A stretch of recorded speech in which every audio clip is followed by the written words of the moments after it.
नमस्कार. आपण आत्ताच न्यूज यात्रा पाहायला सुरुवात केलेली आहे. फ फू फू हा मथळा वाचून अनेकांना स्वाभाविकपणे हा प्रश्न पडला असेल की ही काय भानगड आहे. ही भानगड वगैरे काही नाही. फ फू फू म्हणजे फडणवीसांचा फुगा फुटणार. अर्थात हे जे विधान मी करतो आहे त्याला पार्श्वभूमी आहे ती महाराष्ट्र नवनिर्माण सेनेचे अध्यक्ष राज ठाकरे आणि मुख्यमंत्री देवेंद्र फडणवीस यांच्यामध्ये सध्या सुरू असलेली जुगलबंदी. मुंबई पुणे मिसिंग लिंकच्या बाबतीमध्ये देवेंद्र फडणवीसांना धारेवर धरण्यात आलं. त्यांच्यावर आरोप झाले, भारतीय जनता पक्षावर आरोप झाले आणि त्या आरोपांना उत्तरं देताना फडणवीसांनी सभागृहामध्ये जी विधानं केली आहेत ती पुन्हा आक्षेपाला कारणीभूत ठरलेली आहे. त्यातली काही विधानं ही थेट राज ठाकरेंकडे जातात, राज ठाकरेंवर हल्ला करणारी आहेत आणि विशेषतः राज ठाकरे हे राजकारणात असले तरी आम्हाला काही फरक पडत नाही, खरं तर ते माझे मित्र आहेत, असं बोलताना देवेंद्र फडणवीस यांनी त्यांना चक्क मिमिक्री आर्टिस्ट आणि स्टँडअप कॉमेडियनची उपमा दिलेली आहे. ते असंही म्हणाले की राज ठाकरे जर स्टँडअप कॉमेडियन असते तर इतरांची दुकानं त्यांनी बंद केलेली असती. एक लक्षात घ्या की महाराष्ट्राचे मुख्यमंत्री महाराष्ट्रातल्या एका राजकीय पक्षाच्या प्रमुखाबद्दल सभागृहातील कामकाज सुरू असताना ऑन रेकॉर्ड हे बोललेले आहेत. त्यामुळं देवेंद्र फडणवीसांचं हे विधान रेकॉर्डवर आलेलं विधान आहे. सभागृहाच्या बाहेर यापूर्वी अनेक आरोप प्रत्यारोप झालेले आहे. अगदी बाळासाहेब ठाकरे यांनी शरद पवारांना मैद्याचं पोतं म्हटलेलं आहे, आपल्याला आठवत असेल. फडणवीसांच्या बाबतीतही शारीरिक बाबतीमध्ये काही टीका केली जाते.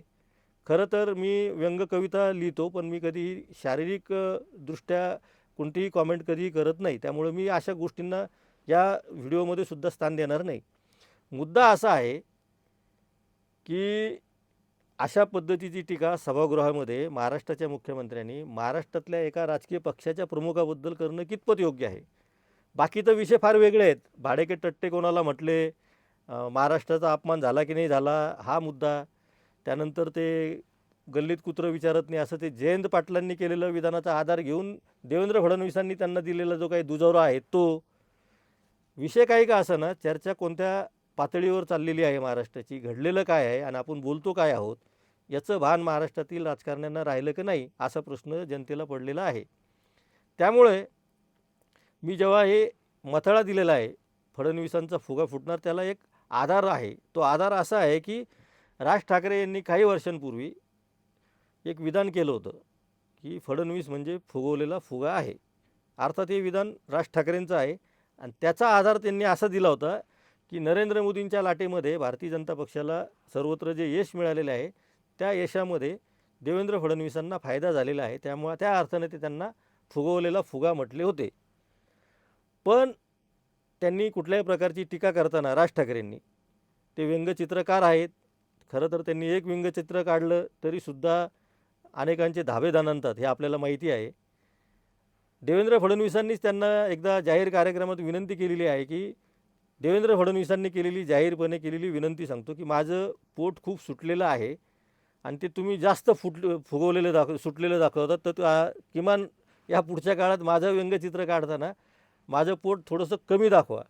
अर्थात हे हास्यविनोदाचे विषय असतात, तिथल्या तिथं ते संपून जातात. आत्ताचं प्रकरण हे हास्यविनोदात घेण्यासारखं अजिबात नाही. मुळामध्ये हे प्रकरण घडलेलं आहे, त्याला पार्श्वभूमी आहे. मुंबई पुणे मिसिंग लिंकवर दुर्घटना घडलेली आहे. या दुर्घटनेमुळं महाराष्ट्राचं खरंच नाव खराब झालेलं आहे आणि महाराष्ट्राचं नाव खराब होत असताना देवेंद्र फडणवीसांवर केली जाणारी टीका म्हणजे महाराष्ट्राची बदनामी आहे असं देवेंद्र फडणवीस म्हणतात. त्याविषयी राज ठाकरेंनी आक्षेप उपस्थित केल्यानंतर राज ठाकरेंना मिमिक्री आर्टिस्ट म्हणणं हे कितपत योग्य आहे असा सवाल आता फडणवीसांना करण्याची गरज आहे. फडणवीसांना खरं म्हणजे अशा प्रकारची टीका करायची काही एक गरज नाही आहे, पण ठीक आहे, आता त्यांना त्यांची बाजू आहे, त्यांनी काय बोलावं काय नाही. पण मुळामध्ये आमचा विषय असा आहे की सभागृहामध्ये राज्याच्या मुख्यमंत्र्यांनी असं बोलायला पाहिजे की नाही पाहिजे. कारण इतर ठिकाणी तुम्ही प्रचाराच्या सभेत असतात त्यावेळेस तुम्ही एकमेकांवर काय टीका केली, कोणती भाषा वापरली, तिथं लोक समजू शकता की प्रचाराचा भाग होता आणि प्रचारामध्ये अशी टीका करावी लागते. राजकारणात आल्यानंतर टीका सहनही करावी लागते, ती करताही आली पाहिजे. शरद पवारांवर इतक्या टीका झाली, शरद पवारांनी त्याला कधी प्रत्युत्तर दिलेलं नाही आपल्याला माहिती आहे. काय शरद पवारांवर कोणत्या शब्दात टीका झाली नाही महाराष्ट्रामध्ये. प्रत्येक शब्द जो आहे तो वापरला गेला आहे महाराष्ट्राच्या राजकारणामध्ये. गोपीनाथ मुंडेंनी तर शरद पवारांना अक्षरशः म्हणजे सळो की पळो करून सोडलेलं होतं. तरीसुद्धा त्यांच्यातले संबंध कधी खराब झाले नाही, वितुष्ट आलेले नाही. आत्ताचं राजकारण हे जरा वैयक्तिक पातळीवर चाललेलं आहे आणि त्यामुळंच एका बाजूला मित्र म्हणायचं आणि दुसऱ्या बाजूला महाराष्ट्राच्या एका नेत्याला सभागृहामध्ये मिमिक्री आर्टिस्ट, स्टँडअप कॉमेडियन म्हणायचं आणि त्यांच्या राजकीय ताकदीचा आम्हाला काही फार परिणाम होणार नाही, ते राजकारणात असले तरी त्याचा आम्हाला फरक पडत नाही, असं सांगणं हे म्हणजे थोडं वैयक्तिक पातळीवर जाऊन डिवचल्यासारखं होतं.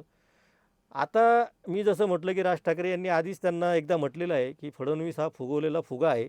मी जाताना एवढंच म्हणतो की कधी काही फुगे असे असतात की ते फुगवलेले नसतात, म्हणजे विना हवेचे फुगे असतात, ते पॉकेटमध्ये येऊन जातात, पण मग त्याच्यामध्ये हवा भरावी लागते आणि नंतर ते फुगतात. हे आपल्याला सगळ्यांना माहिती आहे, काय फार फार मोठी गोष्ट सांगितलेली नाही.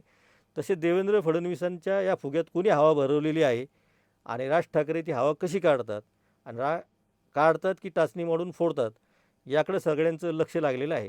त्यामुळं या जुगलबंदीमध्ये देवेंद्र फडणवीसांचा फुगा नक्की फुटणार आहे, त्याची आम्ही वाट पाहतो आहे. आणि आपल्याला काय वाटतं की फडणवीसांनी एवढ्या मोठ्या गंभीर प्रकरणामध्ये खुलासा करताना महाराष्ट्राची बदनामी झाली म्हणून जो आधार घेतला तो एक भाग आहे आणि दुसरं एका राजकीय पक्षाच्या प्रमुखाला त्यांनी मिमिक्री आर्टिस्ट म्हटलेलं आहे. त्याच्याशिवाय सुपारीबाज कोणाला म्हटलं त्याचा खुलासा अजून झालेला नाही. त्यामुळं त्यांनी सोशल मीडियावर टीका करणारे किंवा भाडोत्री लोक पैसे घेऊन टीका करतात वगैरे वगैरे असं म्हटलेलं आहे. खरं म्हणजे त्यांनी जे पेरलेले लोक त्यांना दिसतात, त्यांच्याकडे बघून कदाचित त्यांनी ते विधान केलेलं असेल असं मला वाटतं. कारण पैसे द्यायचे आणि आपल्या बाजूनं बोलायला लावायचं, हे धंदे देवेंद्र फडणवीसांनीच सुरू केलेले आहेत.